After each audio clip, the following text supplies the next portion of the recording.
England में रहने वाले हावर्ड नामक व्यक्ति ने 2007 में अपने 2 बच्चों की एक साथ खेलते हुए वीडियो बनाई। यूएसए में एक मित्र परिवार को भेजने के लिए उसने 56 सेकंड का एक क्लिप बनाया। ईमेल से भेजने के लिए क्लिप बहुत बड़ी थी, इसलिए उसने YouTube नामक वेबसाइट पर इसे डाल दिया।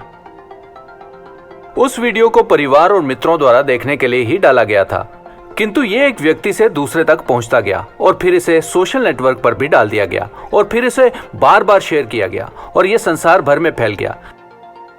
इस वीडियो का नाम चार्ली बिट मी है और आज वह 56 सेकंड 50 करोड़ से भी ज्यादा बार देखा जा चुका है। तो सवाल ये उठता है कि ये कैसे संभव है कि एक वीडियो एक छोटे जनसमूह से संसार भर के करोड़ों लोगों में जा सकता है। ये बहुत ही सरल है। किसी को ये बहुत अच्छा लगा, ये इस पर हंसे, उन्होंने ट्वीट किया, शेयर किया, पोस्ट किया और बहुत कुछ किया और अन्य लोगों ने इसे देखकर विचार किया, मुझे ये अच्छा लगा, इसे दूसरों को भी दिखाना चाहिए। उन पर इसका बहुत प्रभाव पड़ा। ये उनके लिए भावनात्मक था। थोड़े ही समय में ये समाचार फैलता गया और ये और लोगों तक पहुंच गया और ऐसी बातों को रोका नहीं जा सकता।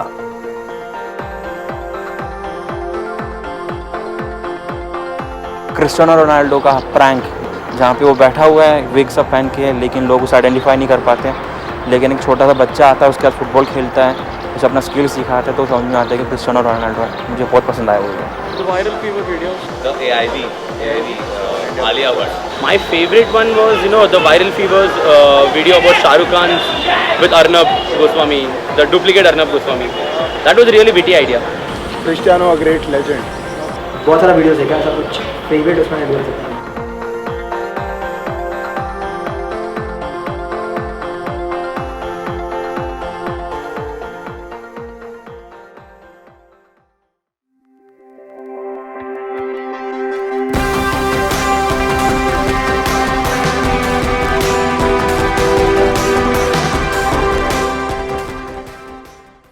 2000 वर्ष पूर्व यीशु नामक एक व्यक्ति ने पृथ्वी पर कदम रखा।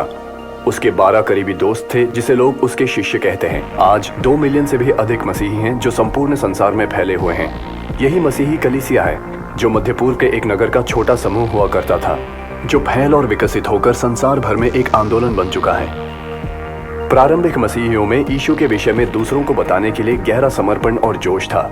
वो सुसमाचार एक व्यक्ति से दूसरे तक फैलना आरंभ हो गया। लोगों ने अपनी नौकरियां और घर छोड़ संसार के दूसरी ओर यात्रा की है। कुछ ने तो अपना जीवन जोखिम में डाला है और जिन लोगों ने सुसमाचार नहीं सुना है, उन्हें सुसमाचार सुनाने के लिए करोड़ों डॉलर खर्च कर दिए गए हैं। ये सब इसीलिए क्योंकि यीशु का संदेश छोटे समूह तक ही सीमित रहने के लिए नहीं है।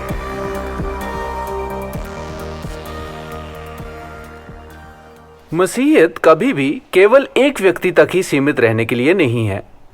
यदि आप बाइबल को खोलें और पढ़ें तो आपको पता चल जाएगा कि प्रारंभिक मसीही एक साथ खाते, सेवा करते, प्रार्थना करते, आराधना करते और एक साथ बाइबल पढ़ते थे। प्रारंभिक कलीसिया में हम उस समुदाय को देखते हैं जो एक साथ नए जीवन का आनंद ले रहे हैं जो उन्हें यीशु से प्राप्त हुआ है। मैं एक उपदेशक हूँ। एक सप्ताह में कई बार मुझे जनसमूह के सामने यीशु के विषय में बात करनी होती है। ये एक अद्भुत सम्मान है और इससे बहुत आनंद मिलता है। अब अनेक ऐसे लोग हैं जो मेरे कार्यों को पसंद नहीं करते, वास्तव में यीशु के बारे में सुनना ही पसंद नहीं करते। एक बार मैंने किसी से सुना कि एक शांत मसीही सर्वोत्तम मसीही है। दूसरे शब्दों में, आपके लिए एक मसीही होना सही है, लेकिन इसके विषय में बात ना करें। फिर मैं सोचता हूं, क्या होगा अगर सभी मसीही दूसरों से छिपने लगेंगे? कल्पना करें कि अगर प्रारंभिक मसीही छिप जाते तो आज हम यहाँ न होते और किसी को भी सुसमाचार का पता न चलता। 1000 वर्ष पूर्व एक छोटे स्कॉटिश पोर्टनिको गांव के एक अंधेरे पब में बार के चारों ओर अनेक पुरुष मेजों पर बैठकर चुपचाप मदिरापान कर रहे थे। अचानक से एक व्यक्ति अंदर आया जिसने मदिरापान के स्थान पर सभी को परमेश्वर के विषय में बताना आरंभ कर दिया। मात्र जॉर्ज वुड नामक एक व्यक्ति ने इसमें रुचि दिखाई। जो उसने सुना उससे आकर्षित होकर वह उठा और उस रात उसने अपना जीवन यीशु को दे दिया। यदि वह व्यक्ति उस पब में नहीं जाता तो जॉर्ज कभी भी परमेश्वर के विषय में नहीं सुनता, किंतु इससे भी अधिक जॉर्ज कभी भी अपने बच्चों को, जिनमें डेविड भी सम्मिलित था, यीशु के विषय में नहीं बता पाता। यदि डेविड को यीशु के विषय में ना बताया होता तो वो अपनी पुत्री डॉर्थी को कैसे बता पाता? और डॉर्थी हमारे प्रिय जेसन बोलार्ड की माता है। तो उन वर्षों पूर्व यदि उस पुरुष ने उस पब में साहस ना किया होता तो हो सकता है जेसन को ये कभी भी पता नहीं चलता कि यीशु कितना अद्भुत है, अथवा वह आज हमें यीशु के विषय में नहीं बता रहा होता। मैं अपने परदादा जॉर्ज से कभी नहीं मिला या उससे जिसने यीशु के बारे में बताया था। मैं सोचता हूँ, क्या होता अगर उसने विश्वास के विषय में कुछ न कहने का निर्णय लिया होता? तो परमेश्वर के विषय में मुझे कैसे पता चलता? दूसरों को बताने का ये उत्साह आया कहां से? मत्ती 28:19 में यीशु कहते हैं, जाओ और सभी देशों के लोगों को शिष्य बनाओ। यही अंतिम निर्देश था जो उन्होंने स्वर्गारोहण से पहले अपने शिष्यों को प्रदान किया। यीशु आपको और मुझे दूसरों को सुसमाचार फैलाने के लिए कहते हैं और प्रेम हमें ऐसा करने में बाध्य करता है। प्रेम यीशु के प्रति और दूसरों के प्रति। मुझे वो दिन याद है जब मेरे दोस्त एंड्रू ने यीशु के पीछे चलने का निर्णय किया था, और वो दिन भी जब मेरे दोस्त जेरेड ने परमेश्वर के पीछे चलना चाहा। मुझे ये बातें याद हैं क्योंकि मैं अपने दोस्तों से प्रेम करता हूं, और मुझे इससे अधिक कुछ नहीं चाहिए कि यीशु के साथ उनके संबंध आरंभ हो जाएं। यीशु ने मेरा जीवन बचाया और मुझे शांति और आनंद से भर दिया, और जिनसे मैं प्रेम करता हूं उनके लिए भी मैं यही चाहूंगा। कल्पना करें कि आप एक निर्जन द्वीप पर कुछ लोगों के साथ खो गए हैं। अगर आपको पानी मिल जाए तो सबसे अच्छी बात यही होगी कि आप बाकी लोगों को ये बात बताएं। और उसी प्रकार हम अनेक लोगों को जानते हैं जो दोष से भरे हुए हैं, जो मृत्यु से डरते हैं, पाप के बोझ में दबे हुए हैं। इन लोगों के लिए यीशु का सुसमाचार बिल्कुल ताजे पानी की तरह है। यीशु को एक रहस्य बनाए रखना प्यासे लोगों से पानी को छिपाने जैसा है। पेन चिलेर नामक एक प्रसिद्ध जादूगर है। वो अपने भ्रम और कॉमेडी शो के लिए प्रसिद्ध है और वह एक नास्तिक के रूप में भी प्रसिद्ध है। उसने ऑनलाइन एक क्लिप डाली और इसमें वह एक व्यक्ति के विषय में बात करता है। उस व्यक्ति ने उसे एक बाइबल दी और उसे यीशु के विषय में बताया, और स्पष्ट था कि पेन उन बातों से सहमत नहीं हुआ। पेन ने फिर यह कहा कि यीशु को ना मानने वालों को अनंत जीवन प्राप्त नहीं। ये बात जानते हुए इसे दूसरों को ना बताने के लिए उसे घृणा से भरा व्यक्ति होना होगा। मैंने पाया कि अनेक लोग यीशु के विषय में खुले दिल से सुनते हैं। हम सर्वदा लोगों को समस्या देने से बचते हैं, लेकिन प्रेम हमें साहस से बात करने के लिए बाध्य करता है। यीशु के विषय में संदेश सुसमाचार है, और किसी दूसरों को इसके बारे में बताना अच्छा नहीं लगता। मेरे दोस्त एंड्रू को एक रेस्टोरेंट बहुत अच्छा लगता था, और वो बार बार इस रेस्टोरेंट में जाया करता था सिर्फ एक ही डिश खाने के लिए, spicy Thai chicken roll up. वो इसके लिए पागल था। उसने ये खाना 140 बार से भी अधिक बार खाया था। वो इसे उन सभी को बताता था जो भी इसके बारे में सुनता था। वो चाहता था कि जो कोई भी इसके आसपास है वो इसका अनुभव करे कि ये कितना बढ़िया होता है। ये उसके जीवन का एक महत्वपूर्ण हिस्सा बन गया था। एक बार मैंने उसे किसी से कहते हुए सुना कि इसका मूल्य कितना है, ये कहाँ मिल सकती है, वगैरह वगैरह। एंड्रू को वो प्राप्त हो गया था जो उसे पसंद था। जो भी बात हमें अच्छी लगती है हम इसके विषय में दूसरों को बताते हैं। यीशु के साथ संबंध लोगों के जीवन को बदल देता है। किसी के लिए ऐसा घटित होते देखने से अच्छा और कुछ नहीं है।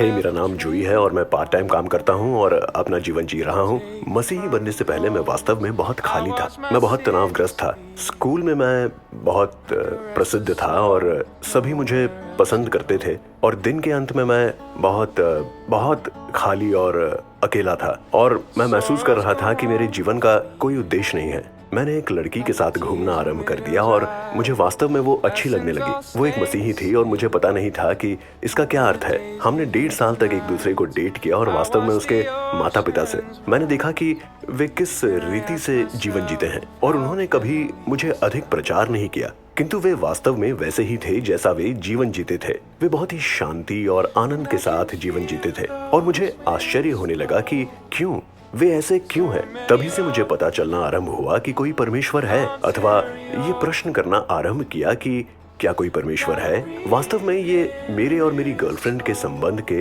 अंत की ओर जा रहा था, जहां मैं परमेश्वर के समक्ष रोने लगा, और मुझे एहसास हुआ कि परमेश्वर ने मेरी सहायता की। मैं नहीं जानता था कि इसे कैसे करते हैं, किंतु मेरी सहायता हुई, क्योंकि मुझे बहुत पीड़ा हो रही है और मैं अभी टूट सा गया हूँ, क्योंकि मुझे मेरा जीवन समाप्त होता प्रतीत हो रहा था, क्योंकि उसने मेरे हृदय में एक ऐसा रिक्त स्थान भर दिया था जिसकी खोज में मैं भटक रहा था, और उसे खो देना ऐसा लगा कि सब कुछ समाप्त हो गया है। मैंने लोगों को इसे जीते देखा है, और मैंने लोगों को आनंदित होते देखा है, परमेश्वर को जानना और उसके साथ चलना, और मुझे ये ज्ञात हो गया कि परमेश्वर ही मेरे दिल को भर सकते हैं। परमेश्वर ही ऐसी बात थी जो मुझे अंततः संतुष्ट कर सकती थी।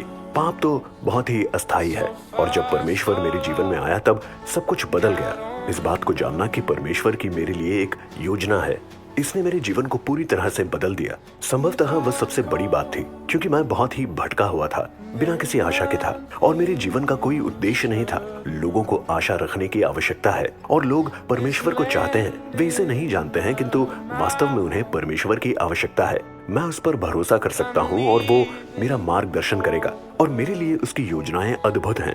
अतः इसने मेरे जीवन को पूरी तरह से बदल दिया।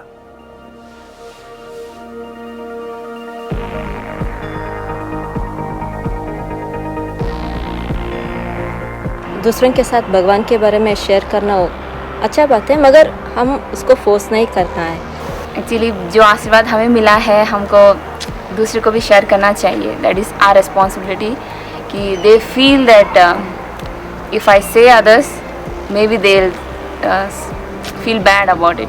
लोग वर्ल्ड के बारे में ज़्यादा सोचते हैं, वो सोचते हैं कि लोग क्या सोचेंगे हमारे बारे में। रिलीजन के बारे में बात करना थोड़ा कॉन्ट्रोवर्शियल है, मतलब लोग थोड़ा गुस्सा हो जाते हैं कभी कभी, तो वो अवॉइड करने के लिए लोग बात नहीं करते। मुझे ऐसा लगता है कि करना चाहिए। कभी कभी लोग शेम फील करते हैं, कभी कभी डरते भी है बताने के लिए कि क्या होगा अगर मैं बताऊंगा।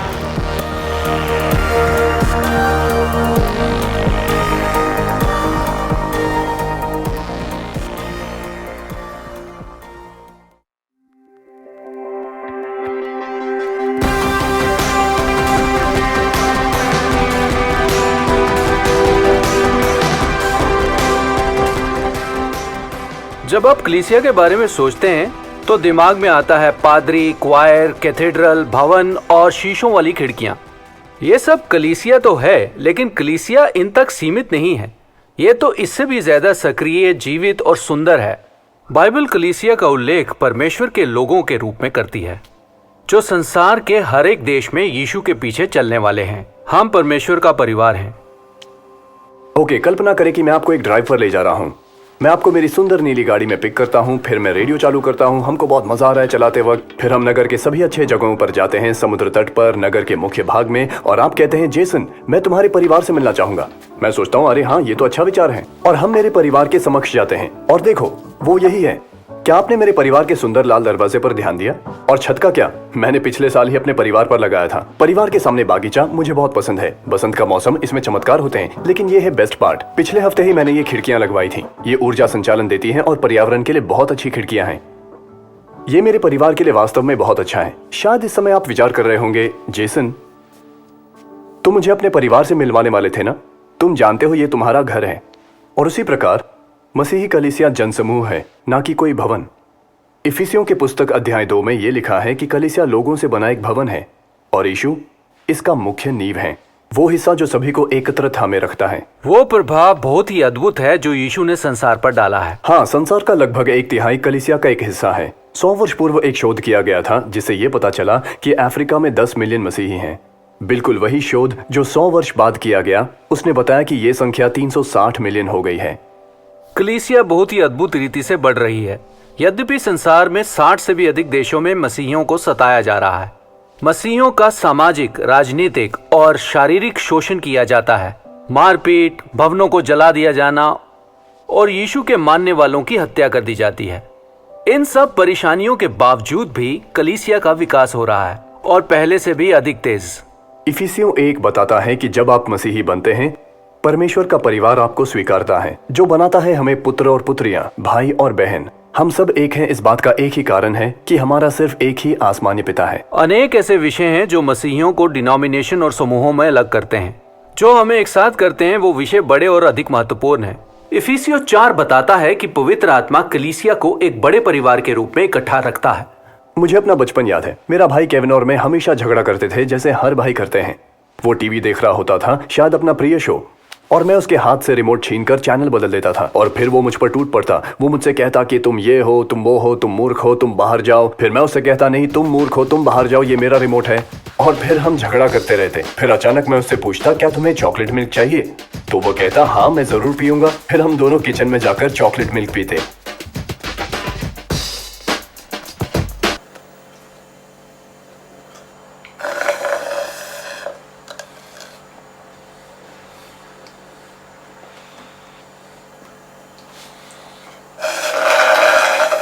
परिवार के विषय में ये मुझे बहुत पसंद है।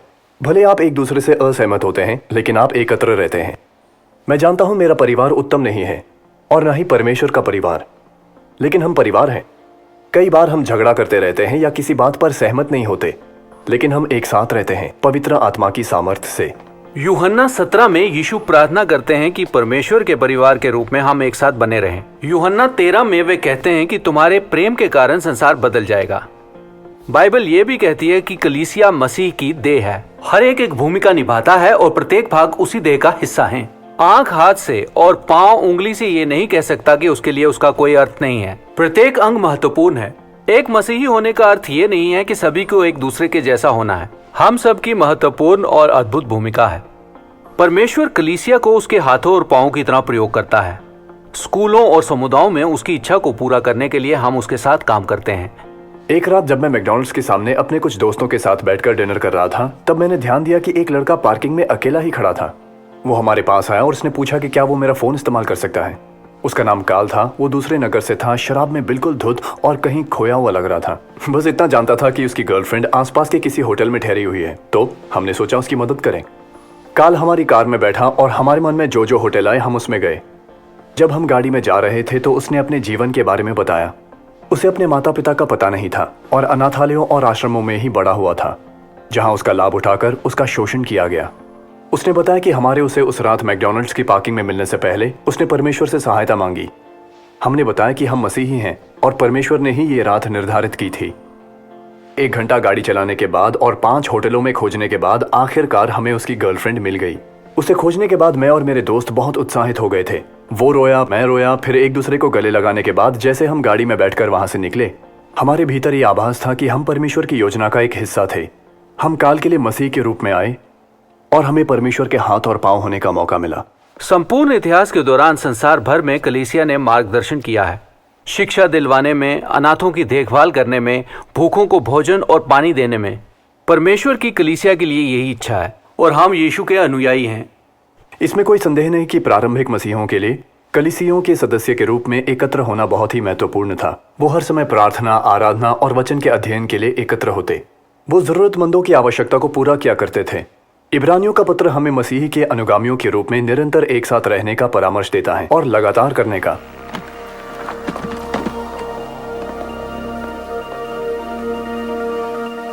Going to the presence of God, it is like a whole week's blessing in one Sunday. जी हाँ, चर्च में जब जाते तो हम बाकी लोगों से मिलके हम लोग फेलोशिप कर सकते हैं। और मैं ये मानता हूँ कि यार गॉड को तो यार तुम अपने घर में ही प्रेस कर सकते हो, तो वो एटमॉस्फेयर से तुमको सपोर्ट मिलता है और कुछ किसी पीपल से कोई नेचुरल पावर सपोर्ट नहीं मिलता। सैक्रेड प्लेसेस में जाने में भलाई है, कुछ हमें अंदर से एक पॉजिटिव एनर्जी आती है, तो जाना चाहिए हमें। हाँ, अच्छा, चर्च जाने से एक अलग फेलोशिप मिलती है, तो वो अलग फीलिंग्स होती है जो वहाँ पे आनंद और खुशी मिलती है।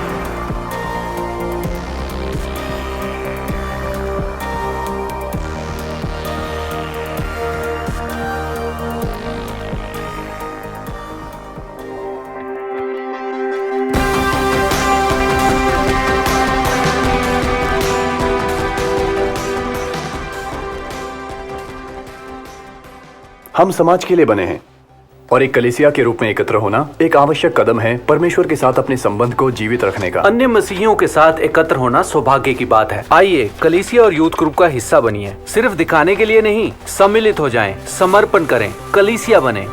आपके जीवन में ऐसे लोग हैं जिन्हें कुछ बातों के विषय में बात करने का अवसर पसंद होगा। उसे अल्फा में आमंत्रित करें और उसे यीशु जो परमेश्वर है के विषय में बताएं। अपने मित्रों के लिए प्रार्थना करें कि वो यीशु से मिल पाएं। समय पर शब्द प्रदान करने के लिए परमेश्वर से प्रार्थना करें और ये भी कि आप एक नए संपूर्ण रीति से सुन पाएं। अपने जीवन से सबको एक उदाहरण दें जिससे परमेश्वर प्रेम करता है और जो दूसरों को प्रेम बांटता है।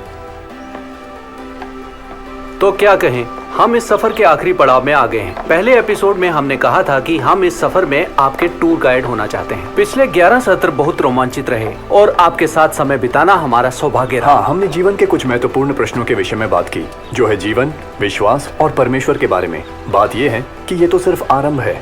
यात्रा तो अभी सिर्फ आरंभ ही हुई है। यीशु के पीछे चलना जीवन का सबसे बड़ा रोमांच है।